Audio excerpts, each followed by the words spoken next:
Tá gravando, então? Vamos lá? Aula de ED, farmacologia colinérgica, agonistas colinérgicos. Vamos lá.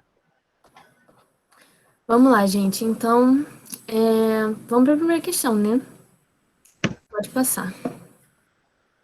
Então, a primeira questão, a pergunta é: como é regulada a liberação do neurotransmissor colinérgico e a sua atividade?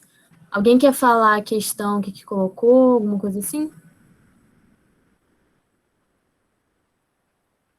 Tá, então pode passar, eu acho. Então, essa imagem eu achei na internet e eu achei ela, assim, muito boa para vocês estudarem e gravarem esse processo da liberação da acetilcolina, que tem o passo a passo ali, é muito boa de ver. Então, como é que acontece? Tá dando para ver? Eu acho que tá meio pequeno. Tá dando Tá um sim pouco aqui. pequeno, sim, mas dá pra ver. Tá. Então, aquela bolinha azul ali é acetilcolina. Ela é formada dentro do neurônio pela acetil-CoA, pela junção de acetil-CoA e a colina. Depois que ela é formada, ela é captada e armazenada dentro de vesículas. Ela fica lá armazenada dentro de vesículas. Quando ocorre um estímulo elétrico nesse neurônio, vai acontecer a abertura dos canais de cálcio, vai entrar cálcio dentro dessa célula e vai estimular a exocitose dessa vesícula aí, da acetilcolina. Mas, para acontecer isso, precisa de proteínas SNE, que é um tipo de proteína responsável por ligar essa vesícula à membrana celular, para poder ser liberada a acetilcolina. Essas proteínas são importantes, proteínas SNE. Eu vou falar mais delas depois. Mas o que? Ok, depois que a acetilcolina é liberada na fenda sináptica, ela vai se ligar ao receptor para fazer o efeito dela, e também ela vai se ligar a um receptor pré-sináptico, que a gente também pode chamar de autorreceptor. Esse autorreceptor, ele vai regular, por meio de feedback, a liberação dessa acetilcolina. Então, essa é a função dele. Depois disso, que ela vai fazer o efeito, né? E vai nessa fenda sináptica também ter aquela enzima que eu já falei na última monitoria, acetilcolinesterase, que vai degradar a acetilcolina, limitando o efeito dela. Então, resumindo essa questão, né? A regulação da liberação pode ser feita em todos esses processos que eu falei antes, da vesícula, da exocitose e do autorreceptor. O autorreceptor também regula essa liberação. E a regulação da atividade é feita pela acetilcolinesterase, porque ela degrada e ela limita essa atividade. Entendeu? Deu para entender direitinho, gente? Eu Oi, tenho Ana, uma tudo dúvida. bem? Pode Pode falar. falar. Obrigada. Esse autorreceptor, o feedback, ele é positivo ou é negativo? Porque eu fiquei um pouco confusa. Então, pode ser positivo ou pode ser negativo. Na maioria dos casos, ele é negativo, se eu não me engano. Mas ele pode ser positivo ou negativo. É porque eu acho que eu tinha visto no.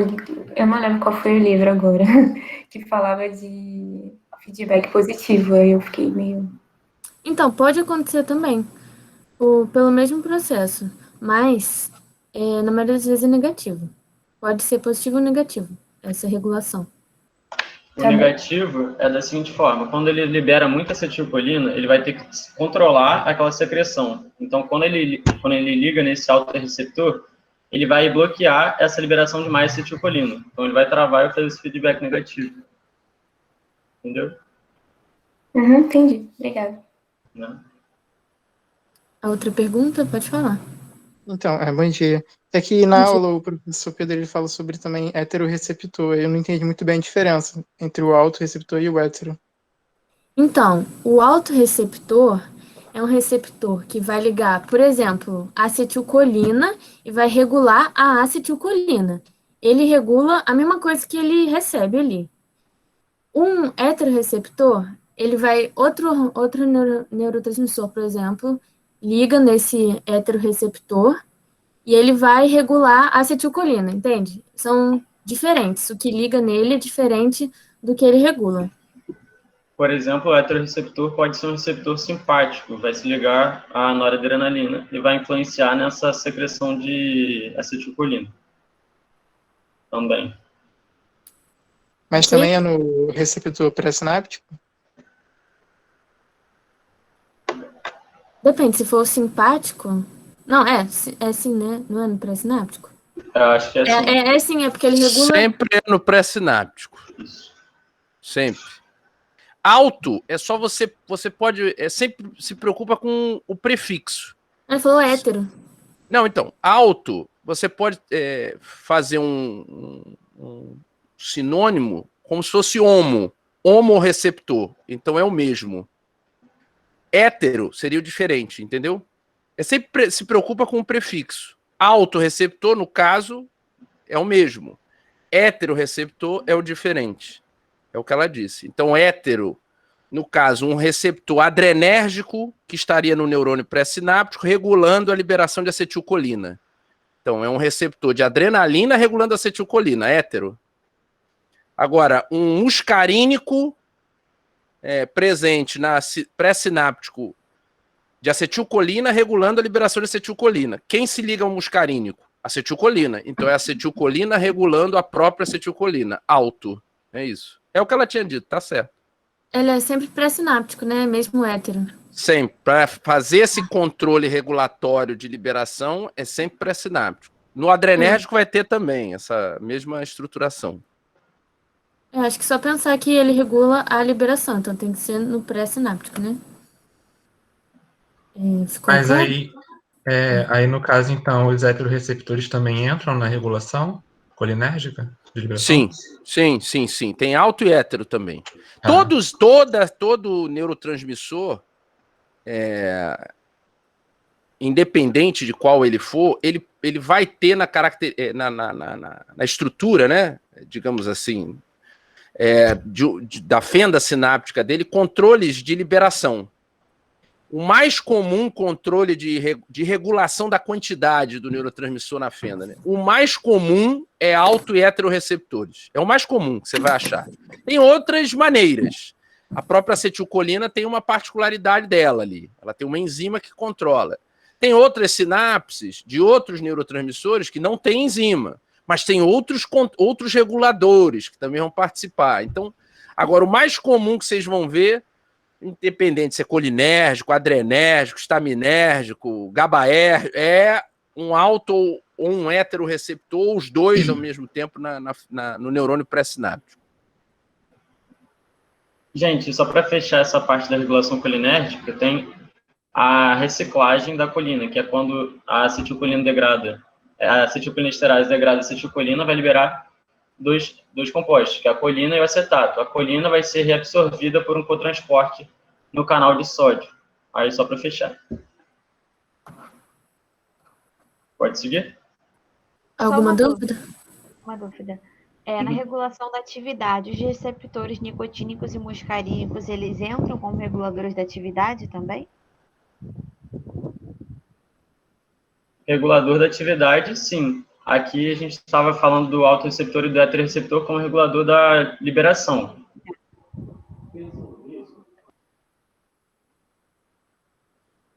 Mais alguma dúvida? Acho que pode passar, né?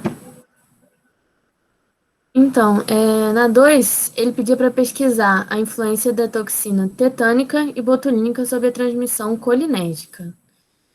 Peraí, tem uma pergunta no chat. Volta aí a imagem, por favor. A pergunta é, na atividade, pode ser pseudocolinesterase também? Pseudocolinesterase eu não tô lembrando. Eu lembro que, acho que degrada acetilcolina são duas. Tem a acetilcolinesterase... E butirilcolinesterase. Essa o Pedro, você sabe dessa pseudocolinesterase? Ela é plasmática, ela é sanguínea. É aquela outra, alguma coisa? Butirilcolinesterase. É muito menos. Ela tem capacidade, mas assim... A ação é baixa, né? Eu não consigo quantificar em proporção, mas é tipo, sei lá, 90-10. 90% é acetilcolinesterase, 10% seria butirol. Só para vocês... Não é essa a proporção real, mas é só para vocês terem uma ideia que é uma diferença... Gritante. É, muito grande. A butiril, ela tem outra... Ela participa, sim, mas ela tem outras particularidades. Ela vai atuar em outras coisas, assim. Mas também tem um pouco de acréscimo aí no controle, né? Mas é plasmático. O butiril é encontrada no plasma. A gente não encontra ela na fenda. Mais alguma dúvida, gente? Pode pôr no chat também, tô vendo. O que acontece com o acetato depois que é degradado, acetilcolina? O acetato, eu acho que ele é meio que resíduo metabólico, não é, Pedro? Ou não? Sabe falar, Adriano? Não sei. Acetato fica sendo como um metabólito, exatamente. Ele é tipo um resíduo. Ele não um volta. metabólito, é um metabólito, Ah, exatamente. metabólito. Melhor metabólito que é mais... Ele é um metabólito como a colina. Então ele também Mas serve... ele não volta, né? Ou volta pra dentro pra poder produzir colinérgico. Não, em geral não. É a colina. Tanto que aquele transportador lá que Oh, meu Deus. Até fugiu o nome do... ainda é efeito da Covid na minha memória. Não ficou tão... cara. Pior que... peraí. Deixa eu lembrar o nome aqui. Vou colar. Peraí. Da colina? Hemicolíneo. Não, do bloqueio em cima. Porque eu tô com outra imagem, vocês não vão ver. O bloqueio da entrada do transportador que puxa a colina para o interior, que é um transportador de sódio-colina. Esse de cima... Tem na imagem, tem na imagem. Tem na imagem? Tem aqui sim. É esse cara aí. Exatamente ele pode ser inibido essa figura é de um livro chamado Farmacologia Ilustrada. Aqui não tem, nessa tua figura não tem, mas aqui, onde vocês estão vendo a setinha do 6, reciclagem da colina, tá vendo? A colina é degradada, o acetato é um metabólito, a colina é outro metabólito, a colina ela vai ser carreada para dentro de novo por esse transportador aqui de cima, ó. Que ele é um transportador, é um cotransporte sódio-colina. Tem uma substância que bloqueia isso aí. Ela não tem função clínica. Ela tem uma função de pesquisa laboratorial, que é o hemicolíneo. Tá? É uma substância que inibe justamente esse canal e, como consequência, inibe a síntese de mais acetilcolina. Então, ele seria uma... Mas vocês não vão ver utilizado, a não ser em estudos laboratoriais, entenderam? Então, esse acetato teria algum valor clínico, assim? Porque ele poderia se acumular e causar uma acidez, né? Uma cetoacidose, não? Não é esse ponto. Não. Ele pode ser reutilizado imediatamente para também... não é esse ponto da acidose, não. Não, isso não aconteceria, não. Então, ele é a tua pergunta primeira é isso. Ele é um metabólito, assim como a colina. Só que ele não é carreado de novo para o interior do neurônio. Na verdade, só a colina e aí a acetil-CoA, enfim, entenderam? Mas ele é um metabólito. Show, obrigada. Só para confirmar, nenhuma dúvida sobre o anterior? Tá, acho que agora foi. Então, a gente vai falar sobre toxina tetânica e botulínica. Eu vou falar primeiro da botulínica, porque a gente já estava ali falando da acetilcolina, então acho que vai mais fácil. Pode? Então, a toxina botulínica. Essa imagem aí é basicamente a mesma coisa da questão anterior, que é a acetilcolina sendo formada na vesícula, sendo exocitada e funcionando. A toxina botulínica, ela vai agir como? Ela vai bloquear, ela vai inibir a proteína do tipo SNER, que é aquela que eu falei que faz a ligação da vesícula com a membrana plasmática para poder jogar a acetilcolina para fora. Ela vai bloquear ela vai inibir essa proteína. Então, não vai haver a exocitose de acetilcolina.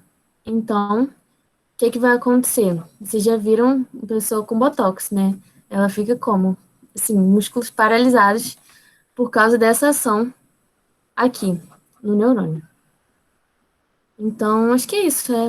Alguma dúvida? Você quer completar, Adriano? Não, só repetir mesmo o que você falou. Tipo, nós temos proteínas na vesícula e proteínas na membrana celular. E para ter essa exocitose, a gente tem a entrada do cálcio que vai permitir essa junção das duas proteínas. Como a gente tem essa toxina vai impedir a junção dessas duas proteínas, então não vai ter exocitose dessa acetilcolina. Só o que você já tinha falado mesmo. Sendo mais específico, ela vai inibir, a toxina botulínica vai inibir a SNAP25, que ali tá ali, SNAP, bonitinha ali, laranja.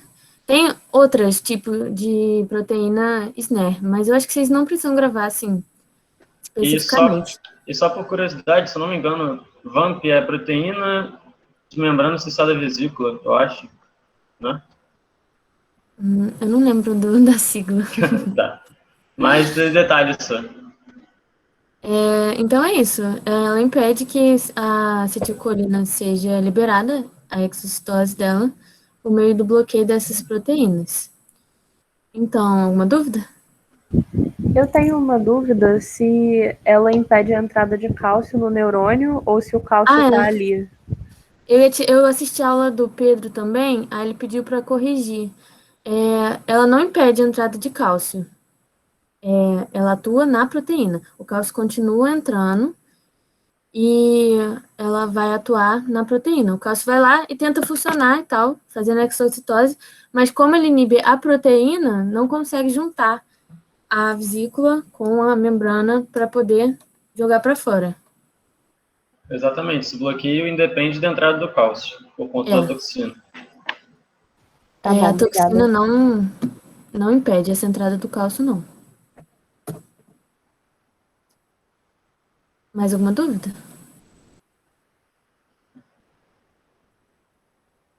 Ok, pode passar.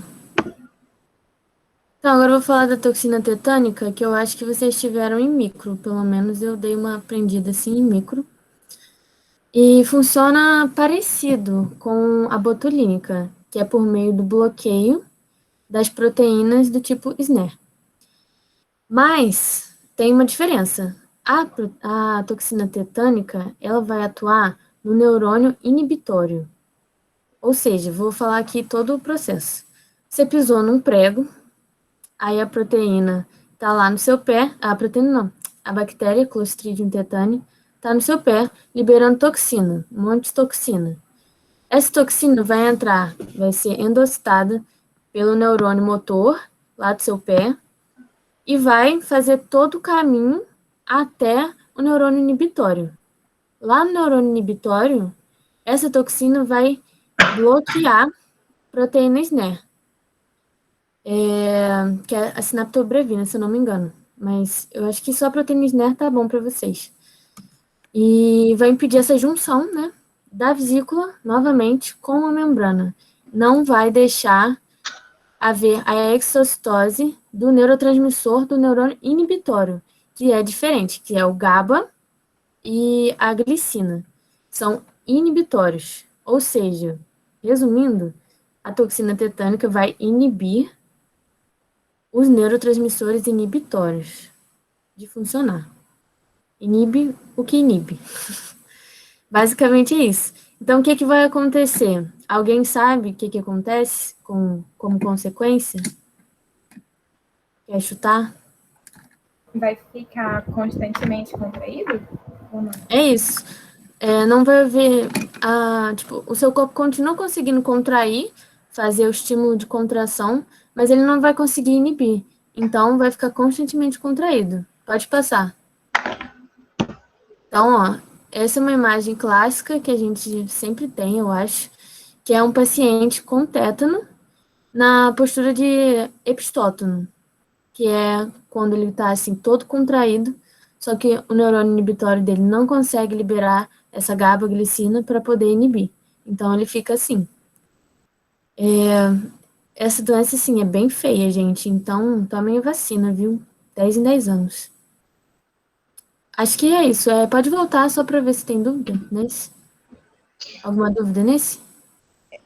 Eu posso colocar, então, que a toxina tetânica bloqueia a proteína SNAR. SNAR, é esse o nome? Eu vou escrever no chat. Tá. Pode falar. E essa proteína, ela ia atuar no neurotransmissor GABA e glicina? Ela ia atuar na vesícula que o GABA e glicina estavam dentro. Tá. Fazendo eles saírem, a exocitose. Tá. Essa toxina faz a clivagem de proteína SNER. Tá no slide. Eu esqueci que estava no slide. Ah, tá. Eles são responsáveis pela exocitose. Tá ótimo. Mesma coisa do outro, só que com os de inibição, né? Obrigada. Nada. Mais alguma dúvida desse? Eu só para confirmar, então, que a toxina tetânica, ela não altera em nada a acetilcolina. Ela só tem esse efeito porque ela mexe com os outros neurotransmissores. Ela tem esse efeito sobre o inibitório. Pelo que eu sei, assim, ele não mexe com acetilcolina. Acetilcolina é toxina botulínica, botox. Tá bom, obrigada. Adriano, você sabe? Quer responder? Eu acho que é esse mesmo que você falou. Interfere só na fisiologia do GABA e da glicina. Eu acho que a pergunta ficou até meio ambígua. Mas é isso, então. Minha amiga está perguntando aqui. Ela viu que, nesse caso, a proteína era VAMP e não SNER, mas ela acha que a fonte não é muito confiável. A VAMP, a SNAP e a sinaptobrevina são todas SNER. É um grupo. Proteínas SNER é uma SNER classe maior. É uma classe de várias proteínas. Aí, para não complicar demais, eu falei a classe, em vez de falar a proteína específica. Eu acho que a da tetânica, pelo que eu li no Katsung, era a sinaptobrevina. Posso estar errado, posso pesquisar até.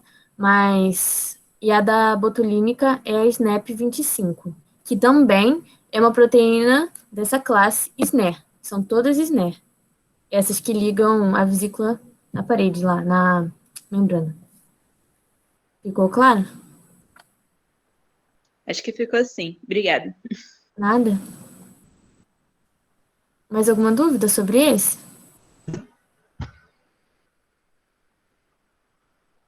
Acho que pode ir. Então, explicar o mecanismo de ação da neostigmina e dos compostos organofosforados. Para de rir. Alguém sabe me dizer aonde atuam esses dois tipos de droga, de fármaco? Alguém colocou? Acetilcolinesterase. Isso aí. Os dois vão atuar na acetilcolinesterase. Pode passar. Então, os organofosforados, eles vão ser agonistas de ação colinérgicos de ação indireta. Eles vão aumentar a ação da acetilcolina, mas não vai ser diretamente, que nem um agonista que liga ao receptor da acetilcolina. Vai ser de forma indireta, bloqueando a enzima que degrada a acetilcolina, acetilcolinesterase. Oi. Essa explicação que você está dando é só dos organofosforados e aí tem outra da neostigmina ou é tudo junto, a mesma coisa? Então, eu fiz 2 slides, mas pode falar se quiser. Tipo, a relação dos dois é a mesma, só muda a ligação que ele faz com a acetilcolinesterase. Então, eles funcionam da mesma forma praticamente. A diferença, né, principal é que organos fosforados, eles vão ser irreversíveis, vão se tornar irreversíveis, ligação irreversível, uma ligação muito forte com a acetilcolinesterase, e a neostigmina vai ser uma ligação que pode ser reversível. Então, essa é a diferença principal. Mas aí eu pensei em separar, né, para não ficar confundindo. Aí eu fiz 2 slides. Então, os dois atuam na acetilcolinesterase. Os dois são agonistas colinérgicos de ação indireta. Mas como está aqui, os orgânulos fosforados são bloqueadores irreversíveis. O que vai acontecer? Eles vão se ligar à enzima, aí vai ser uma ligação covalente bem estável, assim, já vai ser bem estável. Só que tem um processo chamado envelhecimento, que é quando ocorre a quebra da ligação de oxigênio e fosfato, fazendo com que essa ligação se torne mais forte ainda, assim, irreversível mesmo.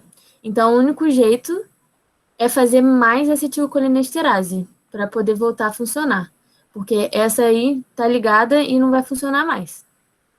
Então, vai ter que fazer mais. Então, esse composto, esses tipos de fármaco não, né? Esse composto, eles vão durar, assim, muitas horas a ação dele, porque é irreversível e tem que fazer novas enzimas.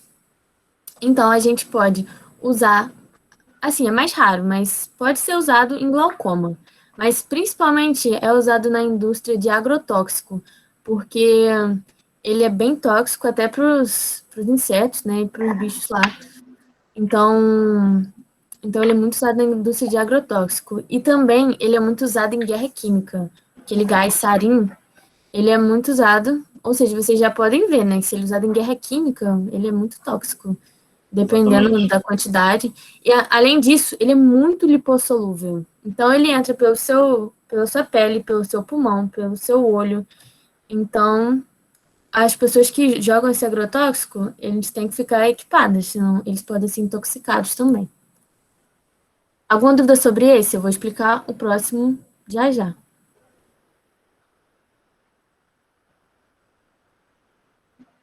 Não, Acho que não. Obrigada. A neostigmina, então, o mecanismo dela é praticamente o mesmo.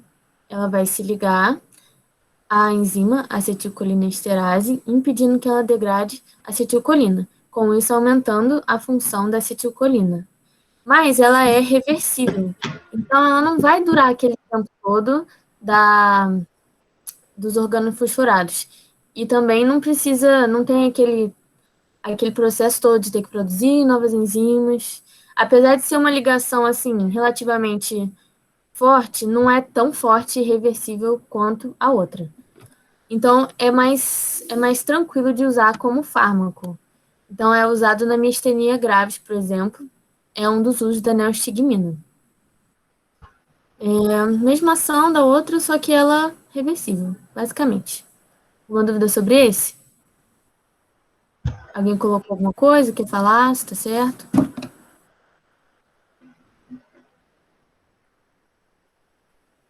Acho que ficou claro, então. Pode passar, então? Pode. Eu fiz uma tabela aqui. Fiz não, né? Peguei do livro. Para vocês compararem, ó. Põe a setinha lá, Adriano. A neostigmina, ali, a duração da ação dela, 30 horas até 4 horas. Agora, se a gente for ver o organofosforado, ele dura 100 horas. Muito, muito, muito mais. Então, para vocês verem a diferença, como é grande. Acho que é isso. Sobre essas 3 questões que eu apresentei, alguma dúvida? Que o Adriano vai continuar aqui. Para mim tá tranquilo. Passar então. Gente, qualquer coisa interrompe aí, ou fala no chat e a Ana me avisa, porque eu não consigo ver o chat. Ó, a quarta questão é: que manifestações poderiam ser esperadas na intoxicação por agentes anticolinesterásicos e como tratá-las? Antes de vocês falarem, eu só vou fazer uma revisão rapidinha aqui, para poder entender o que poderia gerar, e depois dessa revisão rápida, aí vocês me respondem, tá bom? Ou vocês querem responder antes e eu faço a revisão? O que vocês acham melhor? Pode fazer a revisão primeiro. Então tá bom. Seguinte, nós vamos ter a ação dos colinérgicos em 4 principais nervos, que são o nervo oculomotor, nervo facial, nervo glossofaríngeo e nervo vago. Nós temos que lembrar que são 5 tipos de receptores muscarínicos e 2 de receptores nicotínicos. Nicotínicos vão ver na aula de hoje, mas muscarínicos tem M1, M2, M3, M4 e M5, sendo M1, M3 e M5 os estimulatórios e M2 e M4 os inibitórios. Aí nós vamos ter no óculo motor o receptor principal M3. O receptor M3 vai atuar no gânglio ciliar sobre os músculos constritor pupilar e músculo ciliar, que ele vai fazer a miose. Miose é o que? A contração da pupila. No nervo facial, nós vamos ter também o receptor M3, que também é estimulatório, e nós vamos ter o que? A ação sobre o gânglio esfenopalatino e sobre o gânglio submaxilar. Ambos estão associados a glândulas, sendo o esfenopalatino a glândula lacrimal e nasal, e o submaxilar a glândulas submaxilar e sublingual. Lembrando que, como ele é estimulatório, ele vai promover a secreção dessas glândulas. No glossofaríngeo, nós também vamos ter M3, que é estimulatório e está associado ao gânglio óptico, que vai estimular a liberação e secreção pela glândula parótida. E agora, falando sobre o nervo vago, nós vamos ter dois núcleos. Nós vamos ter o núcleo dorsal motor do vago e o núcleo ambíguo. Só que agora nós vamos ter uma diferença nos receptores. No primeiro, o núcleo motor dorsal do vago, nós vamos ter a presença de receptores M3, que são estimulatórios. E no núcleo ambíguo, nós vamos ter a presença de receptores M2. O primeiro, o núcleo motor dorsal do vago, ele vai estar associado à inervação de pulmões, estômago, intestino delgado e cólon. Ou seja, ele vai estimular esses órgãos. E no M2, a presença do receptor M2, que é inibitório, está no núcleo ambíguo, que vai inervar o coração na região sinoatrial e atrioventricular, ou seja, ele vai ser inibitório nessa região. Aí agora eu botei aqui os principais efeitos colinérgicos com base naquela inervação que eu falei no slide anterior. Nos olhos, o efeito vai ser, como eu disse, de contração pupilar, que é a chamada miose. Só para diferenciar, a miose é contração pupilar e o relaxamento é chamado de midríase. No trato gastrointestinal, nós vamos ter o aumento da motilidade, nós vamos ter essa estimulação, porque nós temos o receptor M3, que é estimulatório. Nós temos aumento da motilidade, abertura dos esfíncteres, o relaxamento dos esfíncteres e o aumento na secreção glandular. Em geral, ele vai gerar um aumento da secreção glandular. Nos pulmões, nós vamos ter a broncoconstrição, nós vamos ter essa ação de contrair os brônquios. E vai ter também a maior secreção do muco pelas glândulas traqueobrônquicas. E lembrando que quando nós temos uma hiperestimulação desse receptor M3, nos pulmões nós vamos gerar o padrão da asma, que é o quê? Broncoconstrição e presença de muco.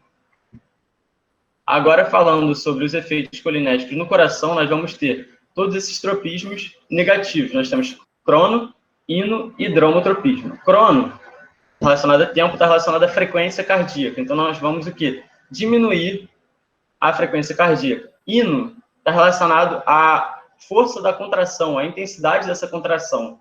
Ou seja, se nós temos uma queda, um inotropismo negativo, nós vamos ter o quê? Redução dessa força contrátil do coração. E o dromotropismo está relacionado à condução elétrica. Se nós temos ele negativo, nós vamos reduzir essa condução, nós vamos ter um retardo nessa condução. Então, em geral, nós temos efeitos negativos no coração por conta da presença do receptor M2, que é inibitório.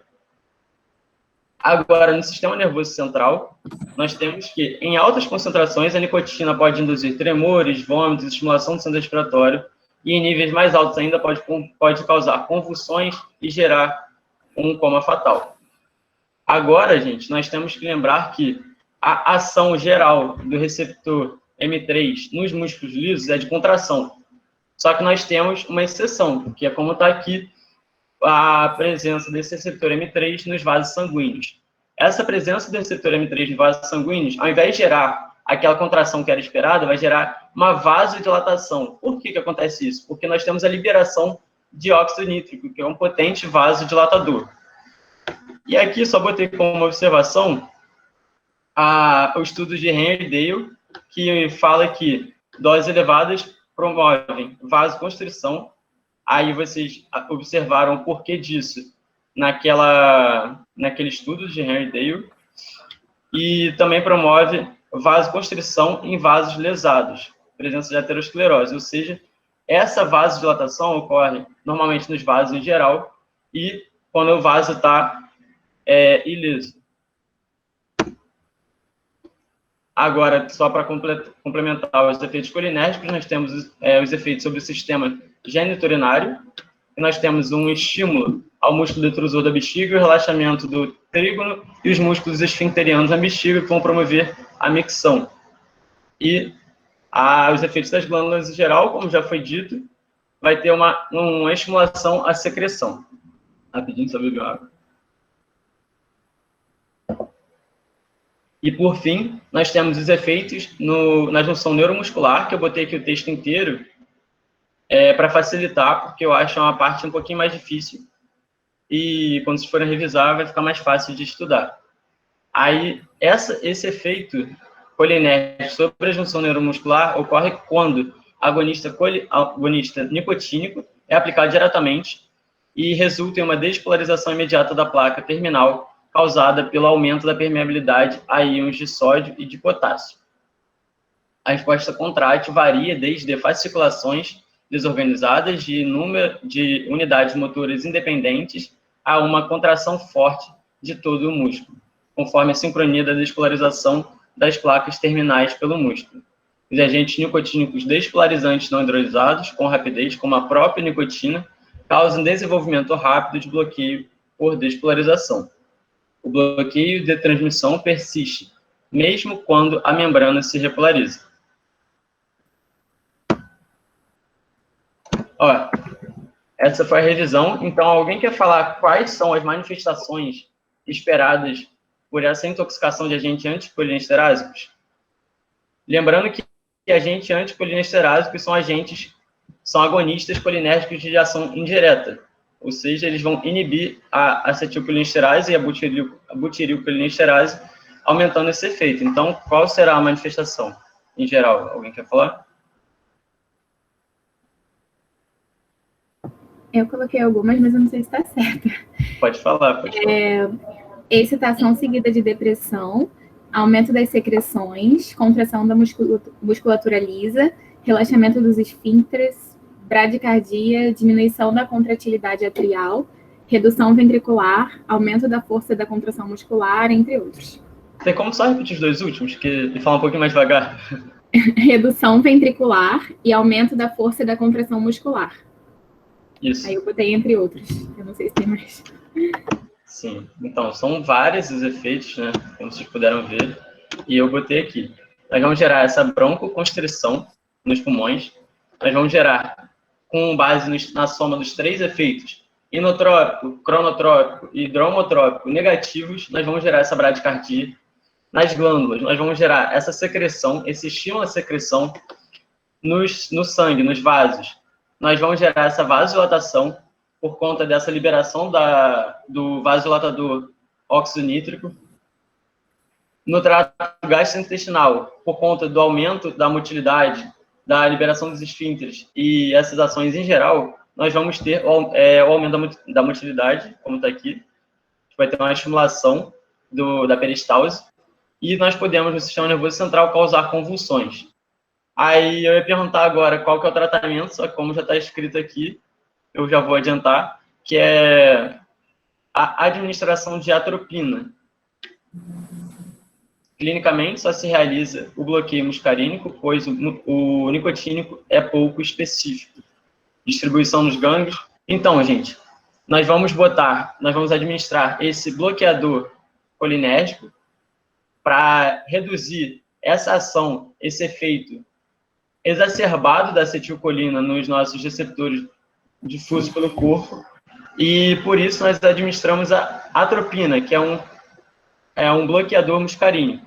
Como já foi dito aqui, está especificado, nós não utilizamos clinicamente um bloqueador nicotínico, porque nós temos uma ação, nós não conseguimos fazer uma ação específica naquele receptor que a gente deseja. Ou seja, como eles têm receptores tanto musculares como ganglionares, nós não conseguimos separar qual efeito que a gente vai conseguir. Então, nós vamos fazer um bloqueio amplo e isso não é positivo, então por isso que nós não utilizamos. E no quadro de complicações das convulsões, nós vamos ter a utilização de benzodiazepínicos para reverter esse quadro. Teve alguma dúvida em geral, gente? Eu sei que os efeitos da acetilcolina são muito amplos no corpo todo, então, por isso que eu optei por fazer essa revisão rapidinho. Aí, o que vocês acharam aí? Tem alguma dúvida? Eu tive uma dúvida no caso da vasodilatação. Vai depender do grau da intoxicação, né? Que se for muito alto, pode ter o contrário, ou não? Deixa eu voltar aqui. Isso, tipo, nós vamos administrar acetilcolina e, dependendo da concentração, até como foi provado no estudo de Henry Dale, eu posso ter um reflexo simpático que vai compensar isso e vai fazer a vasoconstrição, com doses muito elevadas.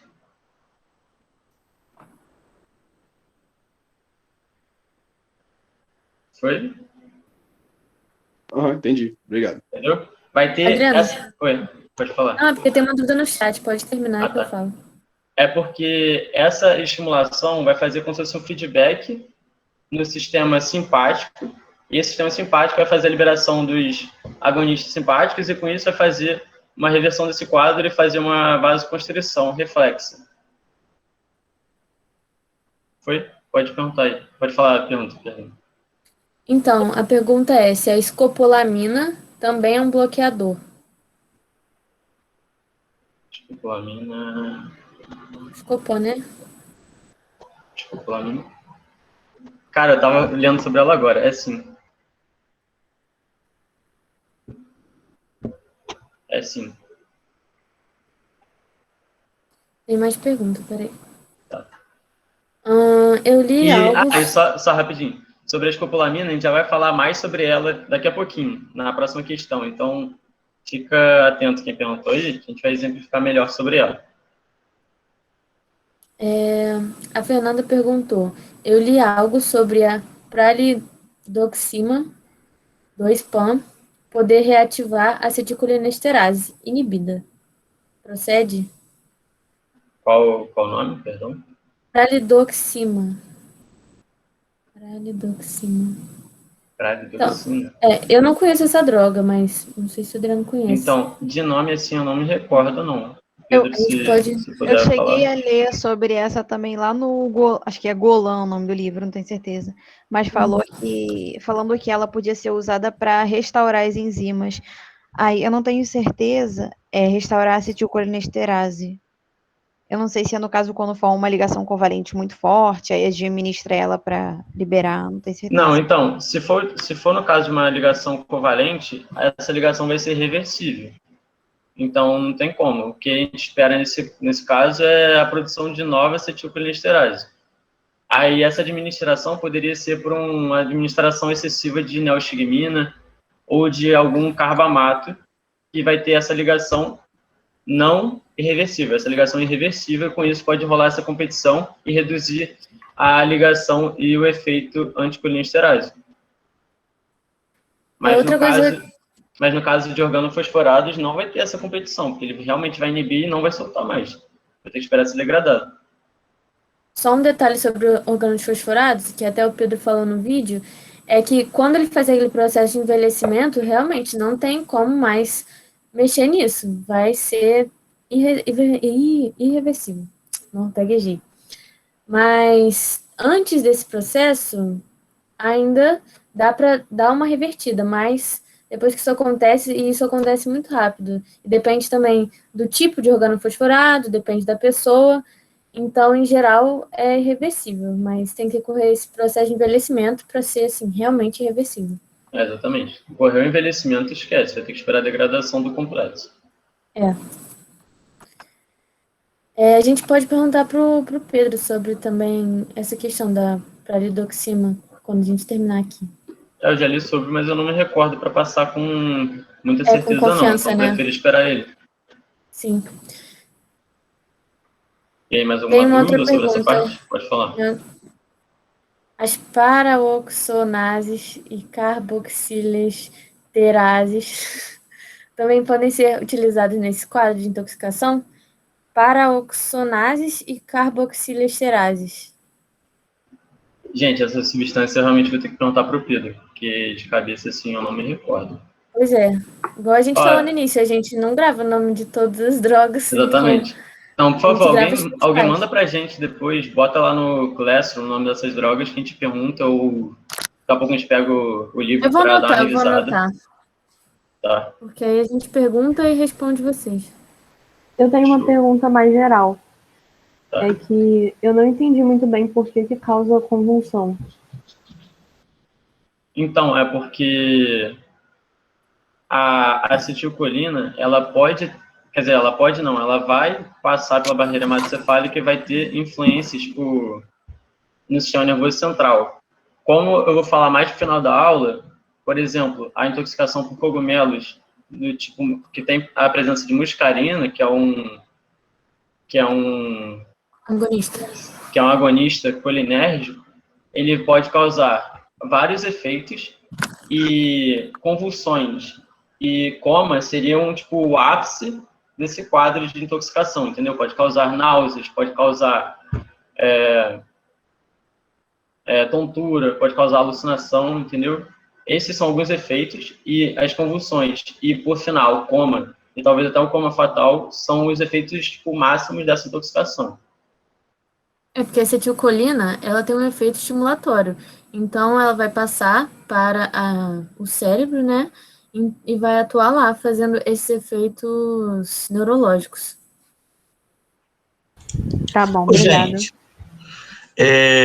em caso de intoxicação, não ocorreria taquicardia também, tipo, igual naquele experimento lá com gato? Tipo, vai ter um aumento de acetilcolina, tipo, livre, podendo trabalhar, e com isso os terminais simpáticos também seriam ativados com maior força, não? Então, aí eu acho que seria o mesmo quadro da vasodilatação e vasoconstrição. Tipo, a partir do momento que você tem muito daquela estimulação parasimpática, que é a estimulação da liberação da acetilcolina, eu posso ter essa ação do sistema simpático reflexo, ou seja, vai ser meio que uma resposta que o meu corpo vai dar àquele excesso de acetilcolina. Entendeu? Aí poderia ser, tipo, essa liberação reflexa de noradrenalina, de norepinefrina, poderia gerar essa taquicardia. Só que aí eu acho que seriam só em concentrações muito elevadas. Ah, bota fé, valeu. Entendeu? Seria como se fosse um mecanismo de feedback do corpo para controlar aquilo. Controlar aquela intoxicação da acetilcolina. Foi? Peraí, deixa eu ler o chat. Sobre os antagonistas muscarínicos, qual é a diferença entre sintética e semissintética? É aquela questão de, tipo assim... Pode falar, você sabe? Pode falar. Vou perguntar para você, não para a pessoa que perguntou, aquela questão sobre ser feito totalmente sintético no laboratório ou ser igual pegar alguma coisa tipo igual cogumelo que já tem alguma substância. Isso que você quis dizer ou não?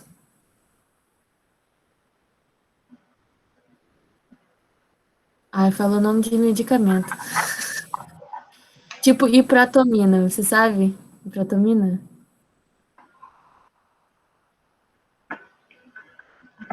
Diferença entre sintética e semissintética. E omatropina. Então, gente, eu não sei dizer, eu não li sobre isso, então eu vou ser sincera, não sei responder. Mas, como eu disse, a gente está anotando aqui as perguntas mais específicas que a gente não sabe falar, que a gente vai pesquisar ou perguntar para o professor.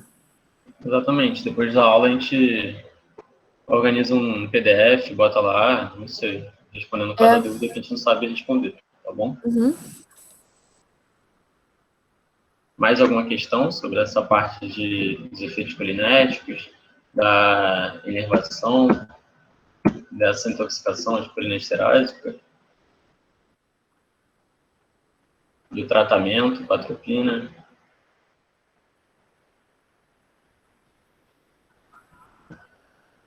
Nada no chat. Vou seguir então. sobre a questão 5. Nós vamos discutir o tratamento e descrever os fármacos colinérgicos ou anticolinérgicos de escolha no tratamento das condições abaixo. Gente, eu só vou pegar rapidinho o ED aqui, só para não dar spoiler da resposta ainda. Só um segundo.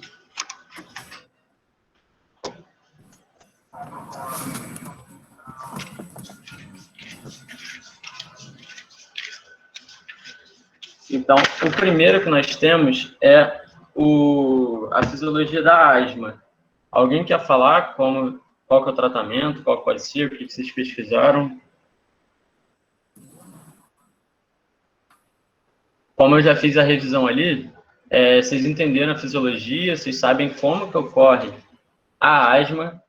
Então, vocês querem falar ou quer que eu já parta para a explicação? Metacolina inalatória, responderam aqui. Que é? Responderam aqui, metacolina inalatória. Na asma, né? Broncodilatador. Isso. Então, nós vamos ter que usar um broncodilatador e, como exemplo, gente, nós vamos ter aqui a utilização do brometo de ipatrópio. Ipatrópio, que é um bloqueador do receptor M3. Isso foi um remédio que eu usei minha infância toda, né, que eu sempre tive asma. Aí nós fazemos utilização por nebulizador, pela inaloterapia, e nós podemos utilizar a associação do Berotec, que ele é um broncodilatador beta-adrenérgico, com esse brometo de ipatrópio, que é o atrovente. Por que a gente pode usar esses dois? Nós fazemos esse sinergismo de efeito. Só lembrando, sinergismo de efeito são dois medicamentos que atuam em locais diferentes e vão ter a mesma resposta somada. Nós usamos os dois juntos porque o Berotec, ele tem uma janela terapêutica muito estreita, ou seja, nós administramos dois para que não tenha uma intoxicação ou que ocorra efeitos adversos com essa administração desse remédio. Então, como vocês podem ver aqui, o bronco normal, ele tem esse calibre e a presença de muco, já inerente a ele. E o brônquio inflamado, asmático, ele tem esse calibre completamente reduzido e a presença de mais muco ainda. Ou seja, nós temos que lembrar da função colinérgica. A função colinérgica é o quê? Ela vai fazer uma broncoconstrição. Então, se nós queremos reverter esse quadro, nós temos que inibir essa broncoconstrição. E essa broncoconstrição vai ser inibida com o bloqueador do receptor M3, que é o receptor que vai receber a acetilcolina. E também nós podemos usar o Berotec, que é um broncodilatador beta-adrenérgico. Foi essa parte? Teve uma pessoa que falou que usava o da irmã, de doida. Gente, isso aí eu usei minha infância toda, então é algo bem comum. Tipo, essa associação de atrovente e Berotec, se você bota no Google atrovente, vai aparecer a Berotec também, então pode falar. Estou perguntando do sinergismo, como funciona mesmo. Tá. O sinergismo é o seguinte, eu vou ter esse bloqueio no receptor M3, tendo esse bloqueio no receptor M3, vou gerar tal efeito, que vai estar bloqueado. Quer dizer, tal efeito é ser obtido porque eu bloqueei esse receptor. Então, eu vou parar com aquela estimulação colinérgica de broncocontrair e vai fazer uma dilatação, uma broncodilatação. E o Berotec, que é um broncodilatador beta-adrenérgico, vai atuar sobre os receptores adrenérgicos e vai fazer essa broncodilatação. Ou seja, o efeito que eu tenho bloqueando a M3 e o efeito que eu tenho estimulando esse receptor beta-adrenérgico vai ser somado. Esses dois efeitos vão ser somados porque o efeito final de broncodilatar vai ser o mesmo. Foi? E só relacionado ao muco excessivo, como nós temos essa estimulação por M3 de secretar mais substância das glândulas, e a partir do momento que eu bloqueio esse receptor M3, eu vou estar diminuindo a secreção de muco. Não foi, gente? Sacou, valeu. Foi isso. Agora a próxima é sobre o glaucoma. Alguém quer falar o que botou? Alguém lembra de algum que já foi citado? Ninguém viu. Então tá, vou Ah, passar. tô falando. Carbacol, pilocarpina. Tá, vou passar aqui então. O glaucoma, ele é uma doença caracterizada pelo aumento da pressão intraocular. Isso pode levar a lesar os vasos sanguíneos do olho e o nervo óptico também. Então, com o passar do tempo, pode levar a cegueira.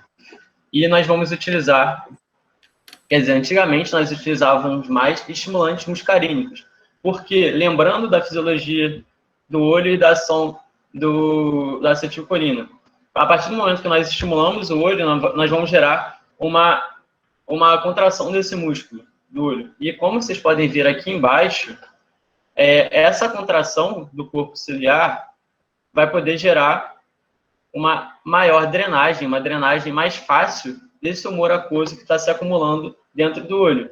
O que isso vai acontecer? O que isso vai gerar? Vai reduzir a pressão intraocular. Então, qualquer substância, estimulante muscarínico ou inibidores da colinesterase, vão ter efeito. Como a Ana havia dito, um dos inibidores da colinesterase que ela citou foi a neostigmina. E ela poderia ser usada, quer dizer, que era utilizada mais antigamente, para estimular essa contração dos músculos oculares. Ou também, como foi dito, falaram metacolina, betanecol, não foi? Não. Pilocarpina? Foi pilocarpina. Tá. E carbacol. Isso, carbacol. São agonistas colinérgicos, muscarínicos, que vão estimular essa ação. Só que hoje em dia nós temos a utilização de análogos de prostaglandinas que, por conta de sua maior seletividade e menos efeitos adversos, são utilizados com maior frequência. Foi? Então, vocês entenderam o efeito desses estimulantes muscarínicos nos músculos dos olhos e eram substâncias muito utilizadas mais no passado e, por conta dessa utilização de análogos de prostaglandinas, têm sido deixados de lado, mas ainda são utilizados. Não tão comuns como antes. Foi? Eu não entendi muito bem, não. Você pode dar uma repetida? Claro, posso sim. Então, por exemplo, no glaucoma, nós vamos ter a obstrução da drenagem do humor aquoso. Com essa quantidade muito grande de líquido no olho, nós vamos ter uma pressão intraocular muito grande. Com essa pressão elevada, nós podemos lesar tanto os vasos sanguíneos do olho, como o nervo óptico. E com isso, nós podemos levar a uma cegueira a longo prazo. E por que nós vamos utilizar estimulantes muscarínicos ou inibidores da colinesterase? Relacionando esses medicamentos à aula que a gente está dando agora. Por quê? Porque nós geramos uma contração desse corpo ciliar, e essa contração vai facilitar a saída desse líquido que está em excesso no olho. Diminuindo, assim, com a saída desse líquido que está em excesso no olho, nós vamos diminuir a pressão intraocular. Imagina que eu tenho uma bola, e quanto mais água eu vou botando, maior vai aumentando aquela pressão ali dentro, certo? Chega um momento que aquilo ali vai forçar muito as paredes daquela bola. Então, o que a gente vai fazer? A gente vai dar um medicamento que vai facilitar a saída dessa água em excesso, desse líquido em excesso, desse humor aquoso. Então, nós vamos diminuir essa pressão intraocular dessa forma, com a administração de agonistas colinérgicos ou agonistas colinérgicos tanto de ação direta ou de ação indireta. Foi? Entendi. Foi. Obrigada. Nada. Aí, só lembrando que, atualmente, nós utilizamos mais, os médicos utilizam mais análogos de prostaglandinas. Aí, o próximo é sobre o ilho paralítico. Alguém pesquisou? Alguém sabe o que falar? Alguém sabe qual o tratamento que se utiliza? DPI, hein, gente? Vocês estão tendo DPI? Exatamente. Betanecol, falaram aqui. Exatamente, gente. Como vocês podem ver aqui, eu roubei uma imagem da aula de DPI do período passado nós vamos ter, no ilho paralítico ou ilho adinâmico, nós vamos ter uma estase do composto do componente que fica no intestino grosso, intestino delgado, todo o intestino vai ficar paralisado. E nós podemos ver aqui que na ampola retal nós temos a presença de gás. Ou seja, isso demonstra que não temos uma obstrução anterior, porque quando nós temos uma obstrução no trato gastrointestinal, nós não temos gás aqui. E só dando uma definição para o ilho paralítico, é uma dilatação de todo o intestino delgado e grosso, com a presença de gás e distensão da ampola retal. E, em geral, nós temos poucos níveis líquidos. Normalmente ocorre por distúrbio metabólico com hipo ou aperistalse, como vocês podem ver, o nome é paralítico, então isso se auto-justifica. Tanto esse quadro como de atonia da bexiga podem ser tratados da mesma maneira. Nós utilizamos o betanecol porque eles, como vocês viram mais cedo, eles vão estimular o aumento da motilidade gastrointestinal. Nós vamos aumentar tanto a peristalse, por conta do aumento da motilidade gástrica, nós vamos da motilidade intestinal, nós vamos aumentar a secreção das glândulas que estão nesse trato. Então, em geral, nós vamos fazer com que esse ilho paralítico volte a se contrair e tenha esses espasmos necessários para poder voltar a secretar as fezes que estão nele retidas. Foi?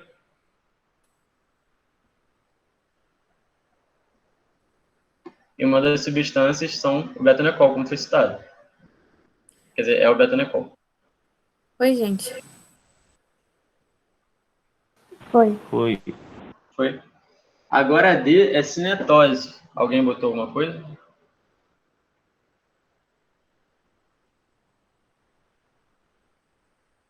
Pode falar no chat, gente. Escopolamina. Show. Agora a gente vai para Lamina de novo. cinetose. A cinetose é mais conhecida como enjoo do movimento não usual, pode ser no carro, no barco, qualquer situação que a gente tem essa alteração desses receptores da região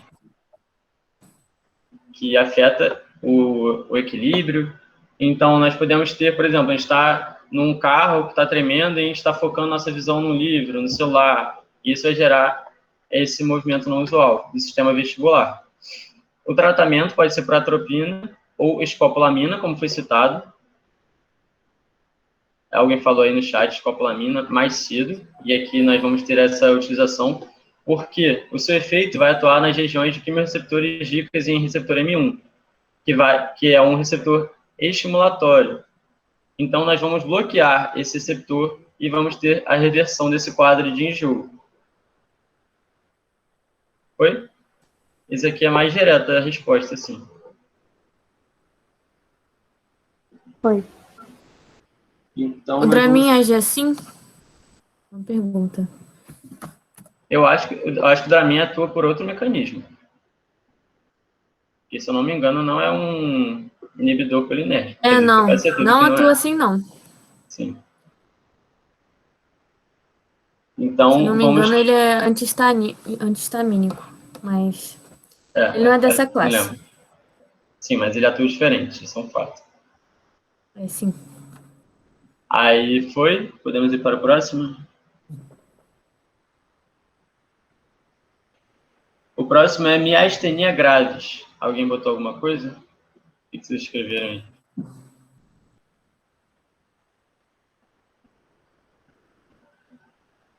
Alguém pôs, gente? Pode. Edofrônio. Sim, também. Mais alguém? Acho que ninguém. Tá, vamos lá então.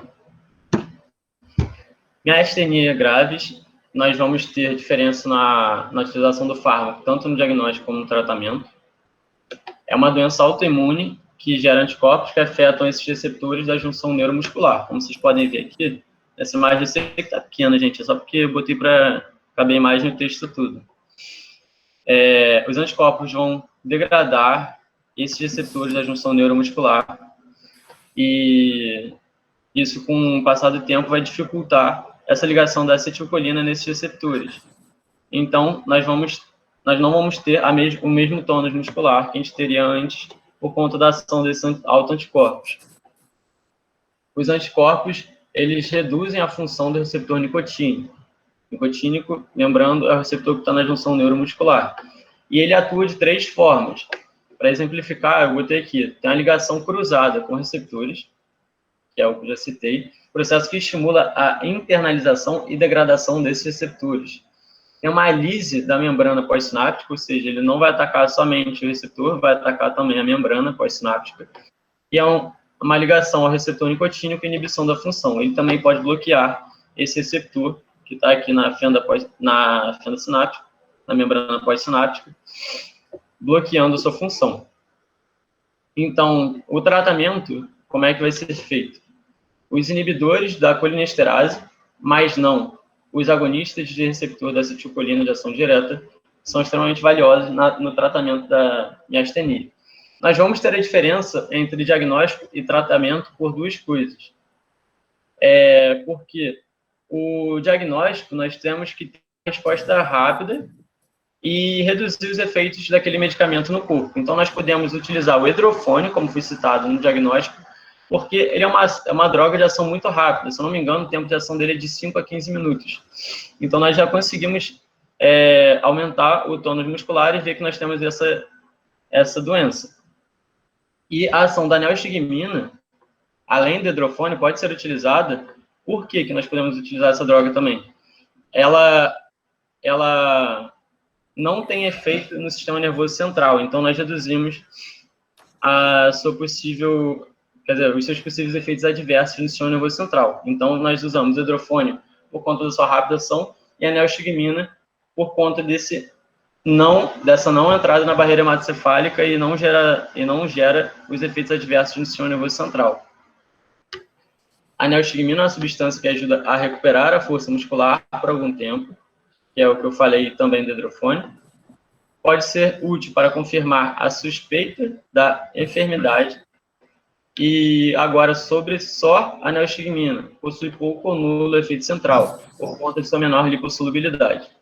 E falando agora do tratamento, nós vamos utilizar piridoxigmina, por conta de sua maior lipossolubilidade, também combate efeitos do sistema nervoso central, e às vezes também a neostigmina, só que o foco é piridoxigmina. E nós vamos utilizar também corticosteroides e imunossupressores para também evitar a ação desses anticorpos. A gente vai imunomodular o paciente. Foi? Eu tenho uma dúvida em entendi. relação... Pode falar, depois eu falo. Eu não entendi muito bem como é que funciona essa parte do diagnóstico. É o seguinte, nós vamos administrar um estimulador, quer dizer, nós vamos estimular, nós vamos administrar um inibidor de colinesterase. Esse inibidor de colinesterase vai aumentar a quantidade de acetilcolina nessa junção neuromuscular, e com isso vai ter uma maior ligação dessa acetilcolina aos receptores, coisa que a gente não tinha antes, pode ter uma competição entre os anticorpos e a acetilcolina também. Então, com essa maior quantidade de acetilcolina, nós vamos ter um aumento do tônus muscular. Se nós temos esse aumento do tônus muscular, nós vamos provar o quê? Que nós temos algo que está atrapalhando aquela ligação da acetilcolina nos receptores da junção neuromuscular. E por conta desse aumento da ação, nós já vamos ver que tem algo que está afetando essa ligação. Oi? É por teste e prova. Tá bom, exatamente. agora foi sim.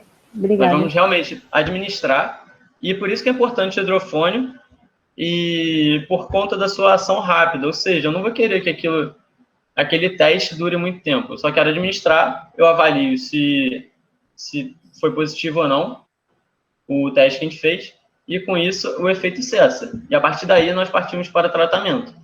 E a neostigmina também é importante porque ela não atua sobre o sistema nervoso central, então a gente evita efeitos adversos, que a gente não quer ter quando a gente está só realizando o teste. Foi? Foi a sim, obrigada. A gente realmente só vai ter o efeito na junção neuromuscular, no uso da neostigmina.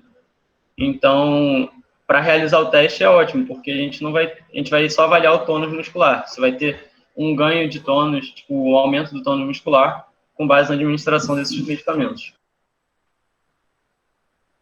E a minha dúvida é em relação a por que não pode ser usado um agonista da acetilcolina.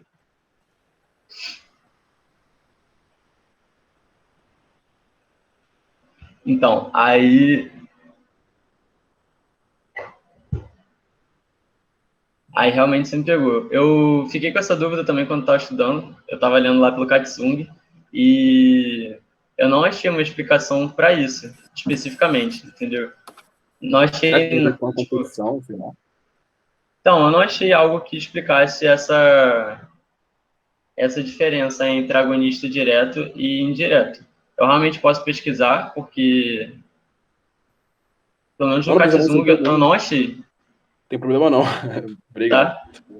Tipo, é só importante lembrar que o agonista indireto, ou seja, os inibidores da colinesterase vão ser importantes e não os de ação direta. Os agonistas de ação direta.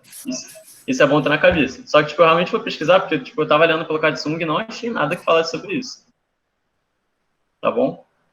Tô chegando na área para salvar essa aí. Daqui a pouco eu salvo as outras que eu vi que tem um montão aqui.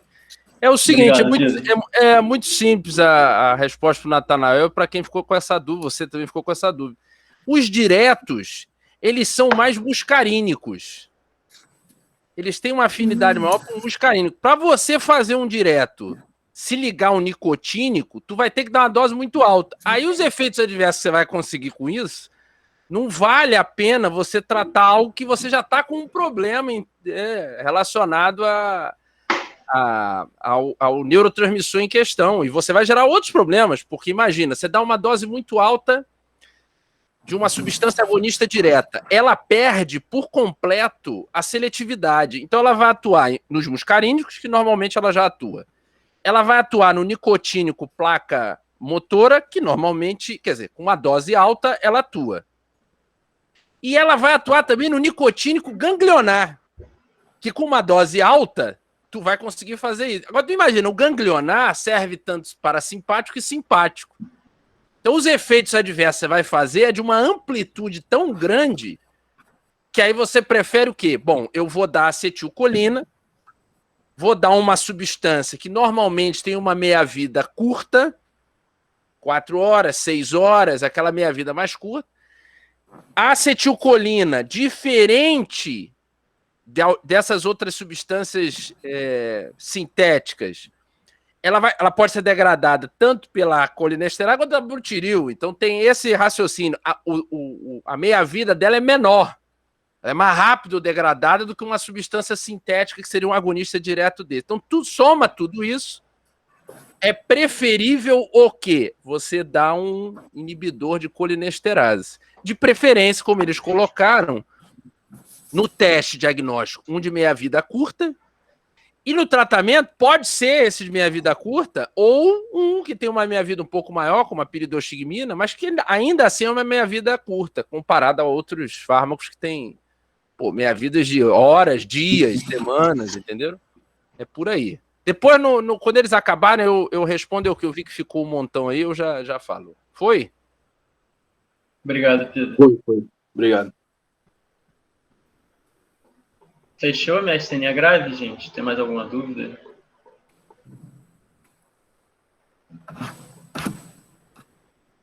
Pode perguntar, se eu não souber, eu recorro ao Pedro aqui. Vou passar então, né? A próxima é sobre cólica intestinal. Alguém sabe qual é o tratamento? O porquê de tal medicamento?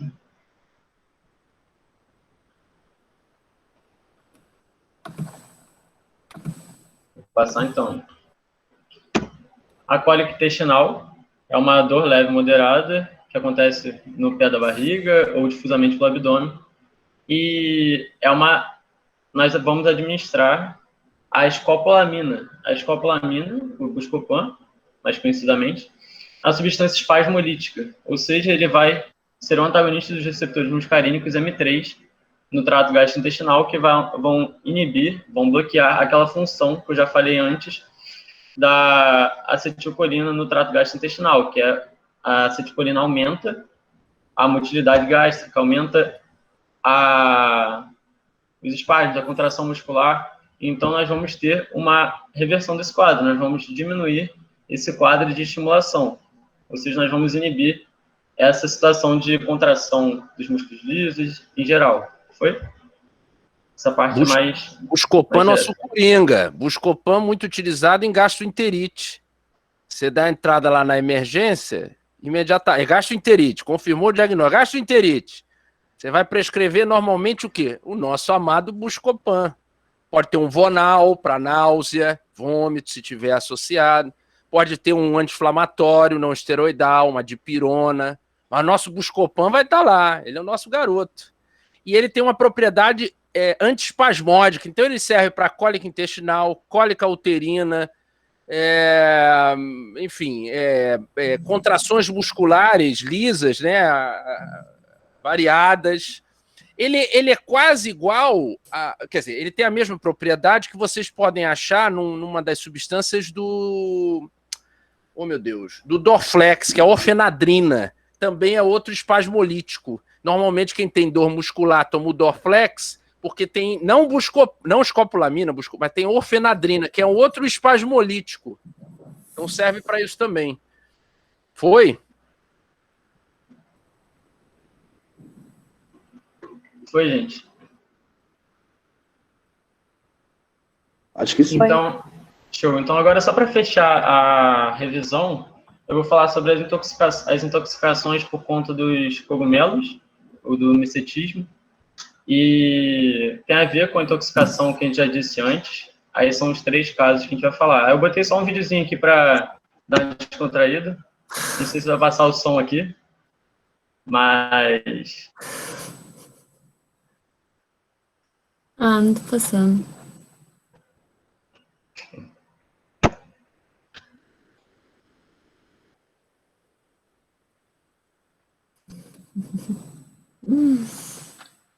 Aí, se vocês quiserem ver depois, eu posso mandar para vocês, só de brincadeira mesmo. Quando a gente mandar a apresentação, vai estar lá.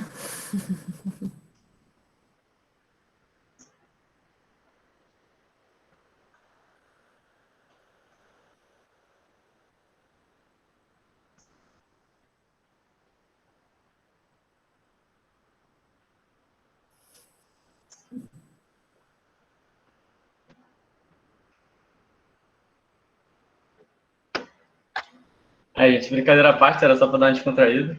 Aí, agora, falando das intoxicações, nós temos 3 tipos.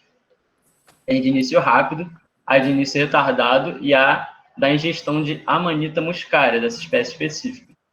Em geral, nós vamos ter quadros de irritabilidade, agitação, alucinações, delírio ou sonolência e sedação. Gente, como vocês tinham perguntado antes, isso aqui tem a ver aos efeitos do sistema nervoso central, tá? Só lembrando disso.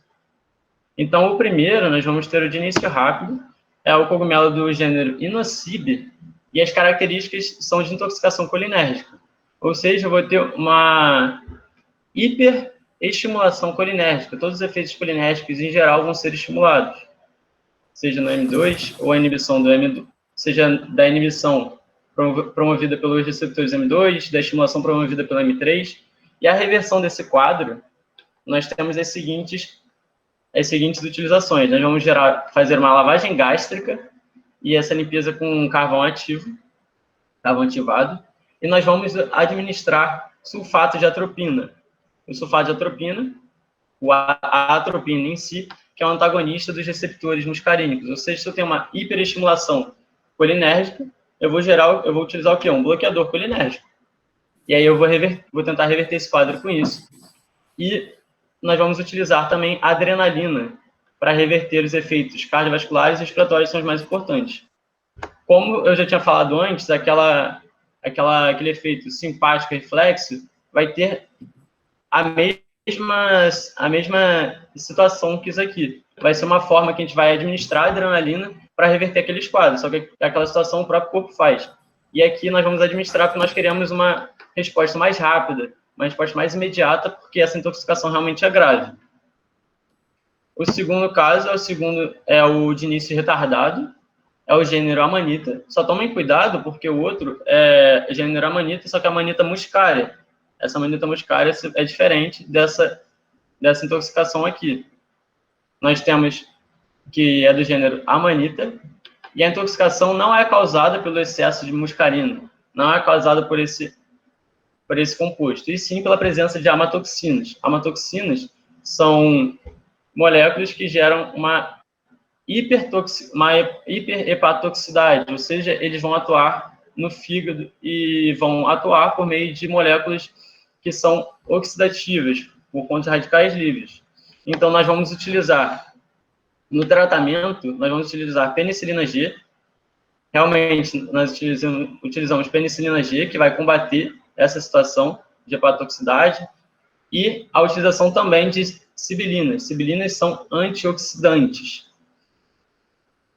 que nós vamos, obviamente, com as sibilinas, nós vamos combater esse quadro do excesso de moléculas oxidativas, vamos se contrapor.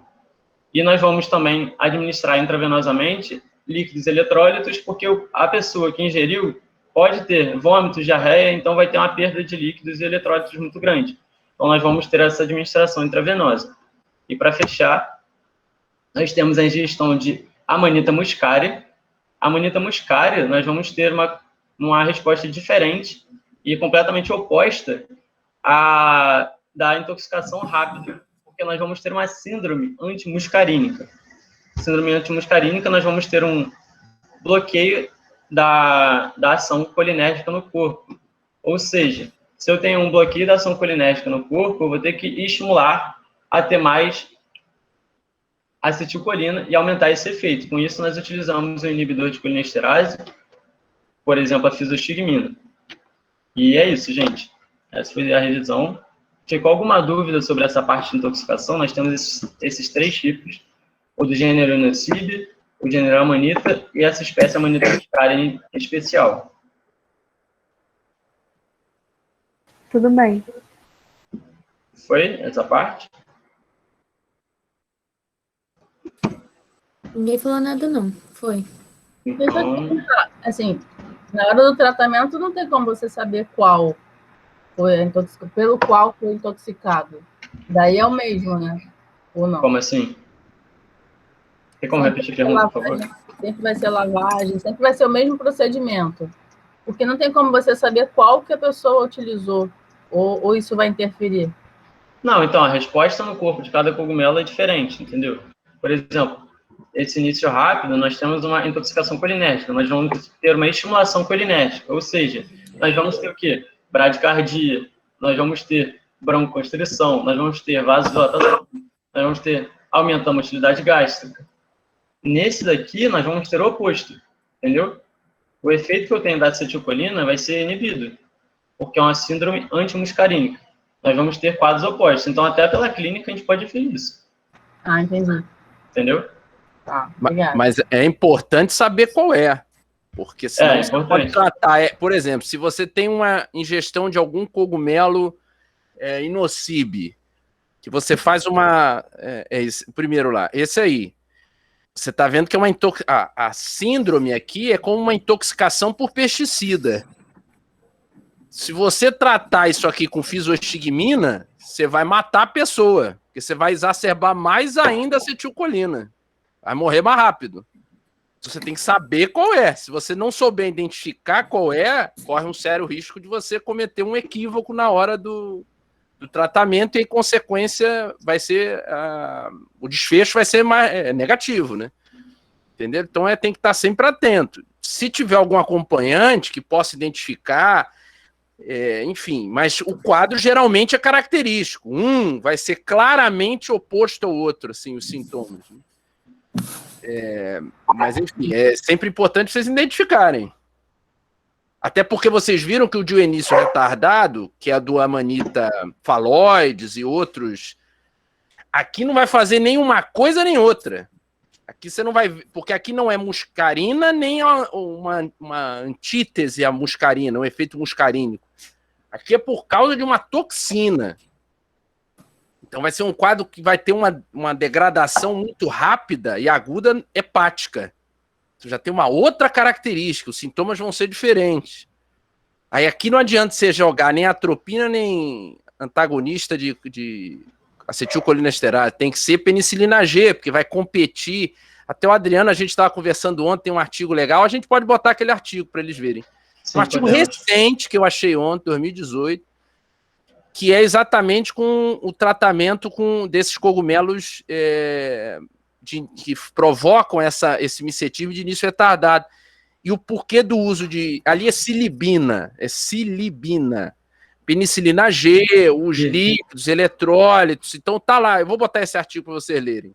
Aí tem exatamente o mecanismo, como é que por que dá penicilina G? Porque compete com um transportador hepático, que vai impedir que essas toxinas elas se acumulem no fígado. Então é bem interessante, é bem legal. Vou botar o artigo lá para vocês verem.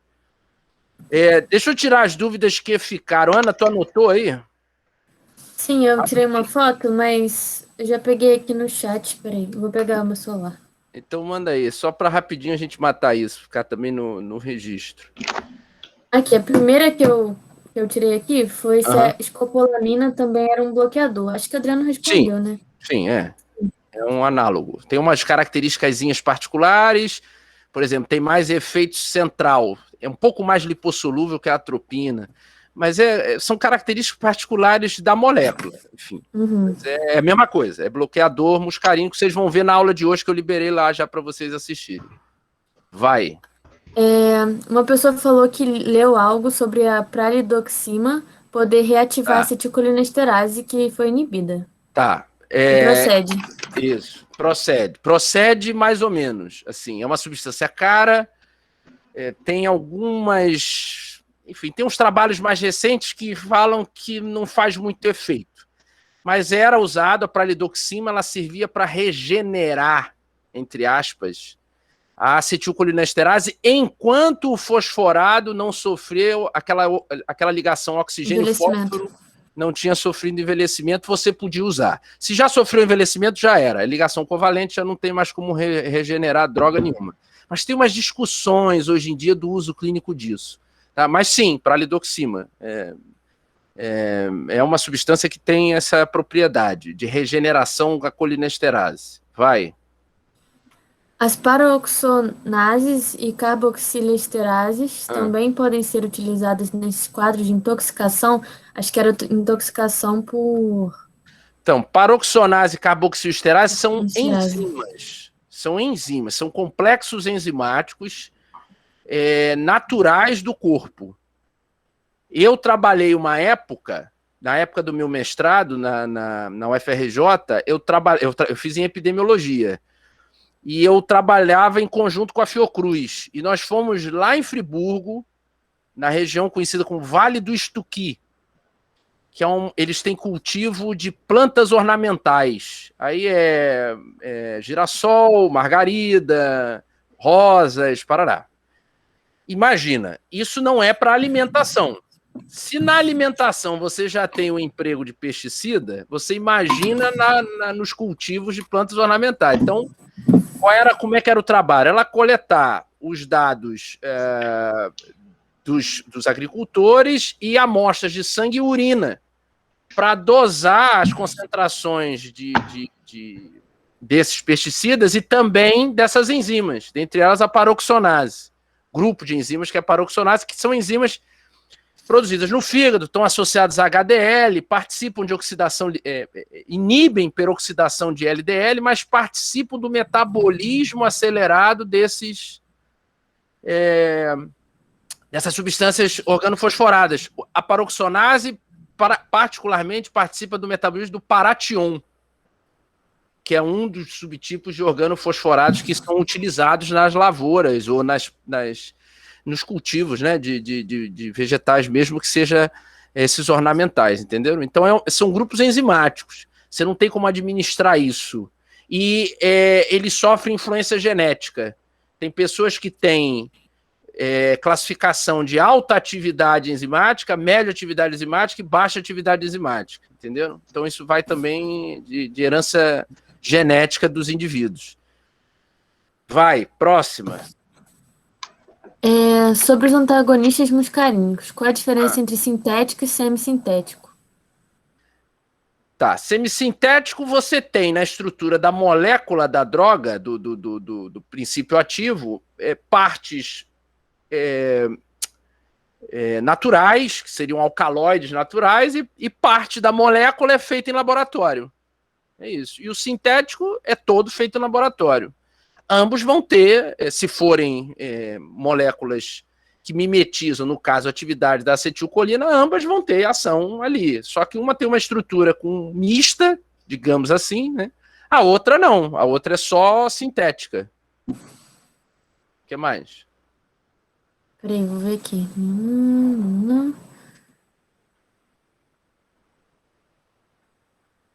Eu acho que foi. Perguntaram assim se o Dramin também agia como escopolamina, mas a gente falou que não, só que a gente não sabe o mecanismo específico. Mas em que? Que é no enjoo do carro. Cinetose. Na cinetose. Cinetose. Não, ele é uma substância também utilizada para cinetose, mas eles atuam no mesmo local, que é aquela... Vocês ainda não tiveram o digestório, nem eles, né? Tem uma região no cérebro que ela é responsável, conhecida como zona de gatilho do vômito. Nessa região, que está associada a uma outra região que é quimiorreceptora. Essas regiões têm vários subtipos de receptores. Dopaminérgico, estaminérgico, muscarínico, de neuropeptídeo, enfim, um montão. É aí que a escopolamina vai atuar. E é aí que o Dramin vai atuar. Só que a escopolamina, Buscopan, né, vai atuar sobre os receptores M1 e o Dramin vai atuar sobre os receptores H1. Então, um é muscarínico, o outro é estaminérgico. É aí que o Plasil vai atuar sobre receptores D2. D2 de dopaminérgico. Então, são 3 neurotransmissores diferentes, 3 receptores diferentes, mas a ideia é a mesma. Eles vão atuar nessa zona de gatilho sobre locais diferentes, mas reduzindo náusea, vômitos e sensações que geralmente estão associadas à comunicação do aparelho vestibular. A cinetose está relacionada a isso. Então, você tem neurônios ali relacionados que chegam a essa zona de gatilho vindos do aparelho vestibular. E esses neurônios podem ser estaminérgicos, muscarínicos, e é ali que eles vão atuar. Mas não Dramin e Buscopan não pertencem à mesma classe. Buscopan é derivado da escopolamina, é um bloqueador muscarínico. Dramin, ele é um bloqueador estaminérgico 1. Ele está ali, Dramin, Bastel, Fenergan. Ela usava Fenergan. E nela já não fazia efeito sedativo. Enfim, quando vocês tiverem... Eles já tiveram estamina, quando vocês tiverem... exatamente. A Rafaela perguntou, é por isso que dá sono? Mas são os mais antigos. Você vai ver que os mais novos, loratadina, Alegra, Bastel, esses mais novos têm menor tendência a dar sono. Tá? Mas isso... O Dramin apaga. O Dramin... Não, o Dramin... O Dramin você não sente enjoo porque você tá dormindo. Hidroxizina me apaga. Se eu tomar um comprimidinho, filha... Agora, tem um problema. Em mim, pelo menos, isso tem relatos... muitas pessoas também sentem, ele dá um rebote. Vocês já sentiram rebote? No dia seguinte, você ainda tem aquela sensação de peso. Você tem um peso na cabeça, você fica ainda meio dopado. Em mim, ele dá um rebote. Então, eu não gosto de tomar.